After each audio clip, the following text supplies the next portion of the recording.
Yeah, just this is our last non-conference slate here, I guess, for the weekend with Austin Peay coming in.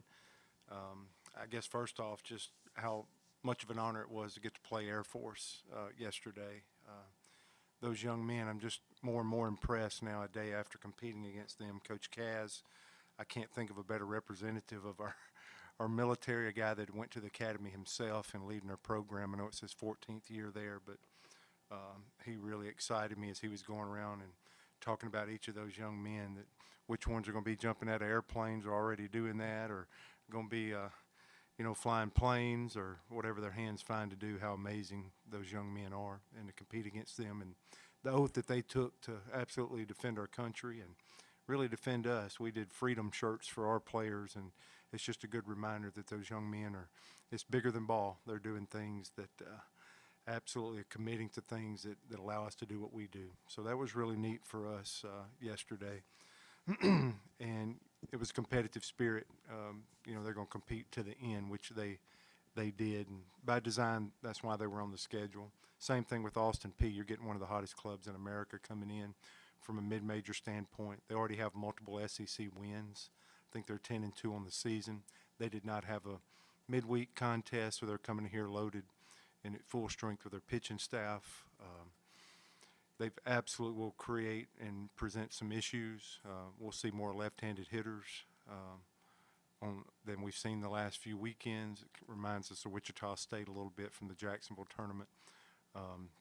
If you overshift, they'll take that acreage.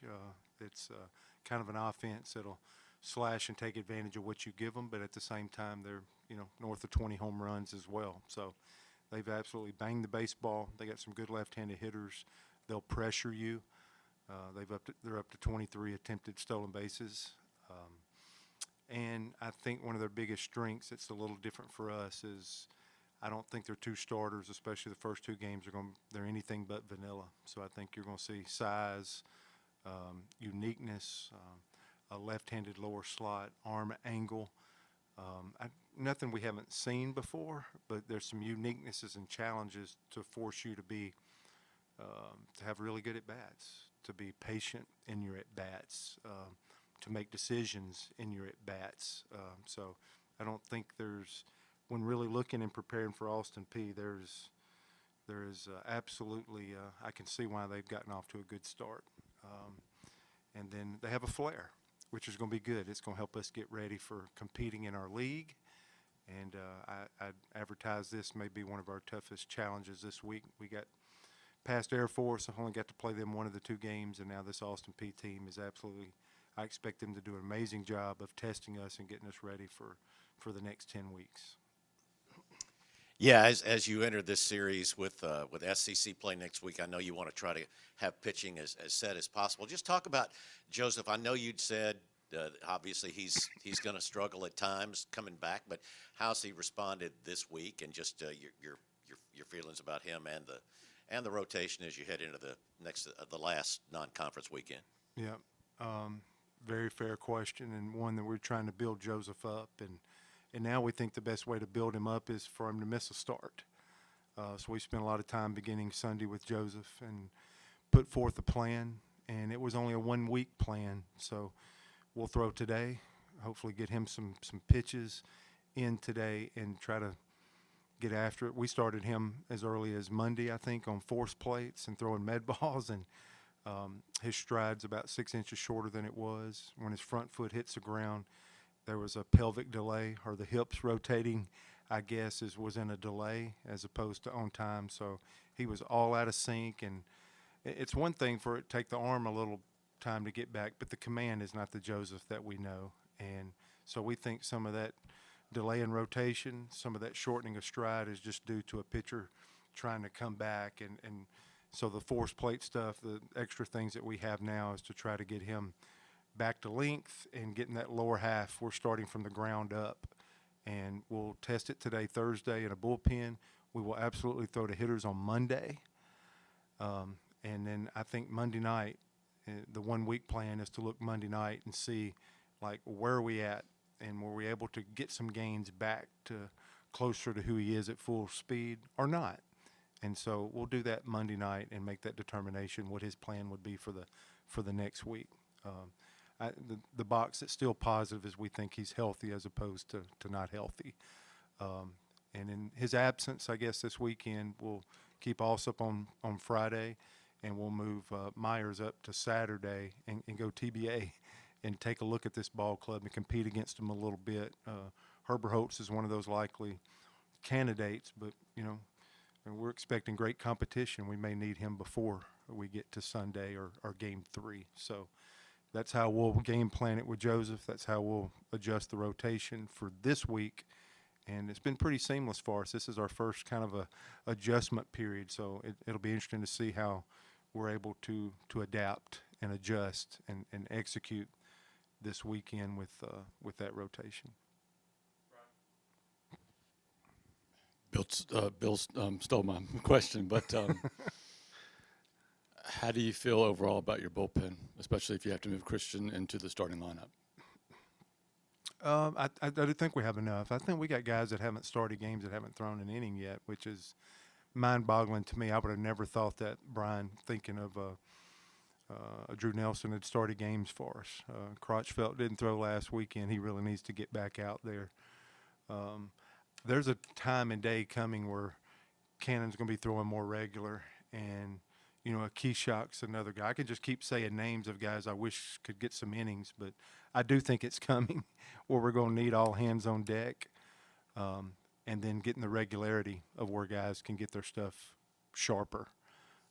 So some of that's going on. I do think we could move a piece there and figure it out, but we got some guys that we're still wanting to get into ball games and get their season started. It's been a little more delayed going into 4 weekends than we thought, but we think we have some more pieces that hadn't thrown yet.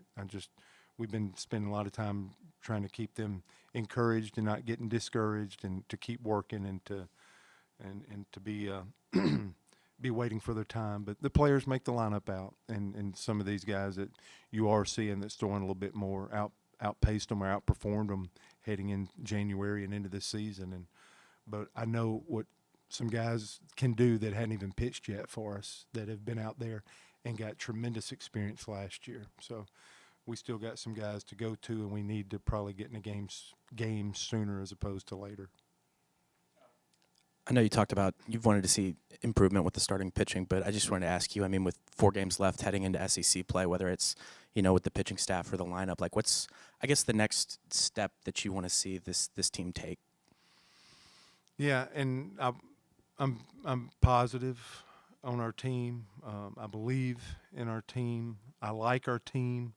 I think more will be required. I think offensively we've had and I really hate listening to myself. Like if I get home at night and I see an 8-3 ball game and I'm not satisfied with that, I don't want people to take that the wrong way. We could do more in our at-bats. I think there's going to be a time where I stand up and give an account of us not winning a game, but I think we did all we could do. Right now, I think we're fortunate. This is a result-oriented deal, even though your mind is crafted the best way to get the results you want is to not be overly focused on it when you're in competition. But we're leaving a lot of guys with bases loaded, and I want to relax. You're not responsible for the base runners. You're responsible for the at-bat. So we're still waiting on another component of our offense to show up. In my estimation, I believe that in my heart, and I want to keep the rabbit moving, and I want them to continue to chase something, because I still think we're leaving something on the table, and these games are still tight, and somebody's going to walk through that door. Again, pitching-wise, we're close. But yesterday was an example of about 12 sequences with 2 strikes, and we didn't make a pitch.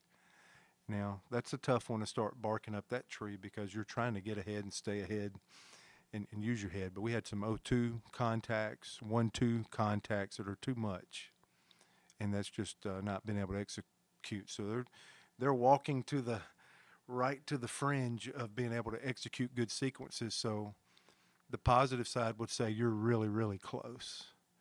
And they're wiggling out of innings. Bauman come in and threw 1 pitch and got us out of a bases-loaded jam. We threw Will right back in there because he needs to pitch more. He needs to get a little sharper. He's striking out 2 or 3 in his 1 inning, but there's there's traffic and innings are being built around that. So I think we can play better. From the first weekend, one thing we have done is we've really shored up our defense. And that wind's been blowing. It's been some tough defense, especially in the outfield and stuff recently. But our defense has continued to get better. And I do believe the offense is going to be able to cash in. I do think you're going to have some tough days because this is really baseball, and that happens. And I think our pitchers can take another step. And I think we can throw a few more guys as we get into this thing, which I talked about immediately. So I don't think we've played our best baseball yet.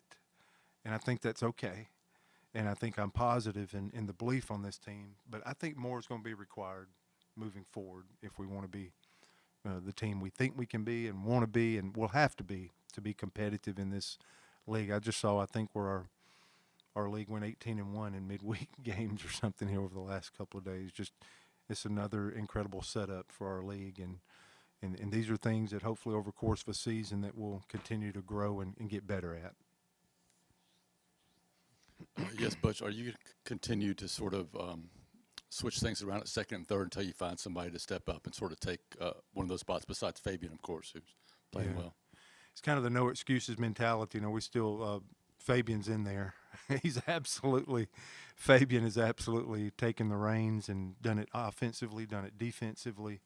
Excited, so we're going to ride that wave for as long as we can. I just came from sick clinic, but you know there's no excuses in this thing. Nobody wants to hear that. We had 4 or 5 in there this morning. So Hernandez was out yesterday really because of illness as opposed to what you would be thinking playing time or batting average or whatever.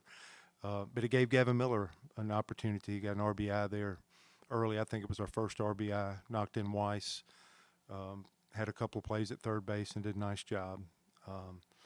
So that was kind of the configuration there. McMurray played under the weather, so hopefully these guys will get their feet back underneath them today and get ready to go again. But I thought that was good to be able to move Fabian over to second and Miller to third yesterday and be able to do some things. So we'll just have to get a report on how many of those guys will be ready to go tomorrow. But hopefully we'll get some medicine, let Doc see them, and get back on the field tomorrow. But we should be able to do some of those things. We should be able to do that lineup we did yesterday in SEC play if we need to at some point. And then, you know, as soon as you put Miller in there, the first ball of the game, don't forget baseball, the first ball of the game was hit to him.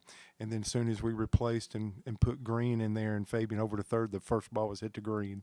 So that's my reminder today, how you guys got to be ready at a moment's notice to step in and keep us from not missing a beat.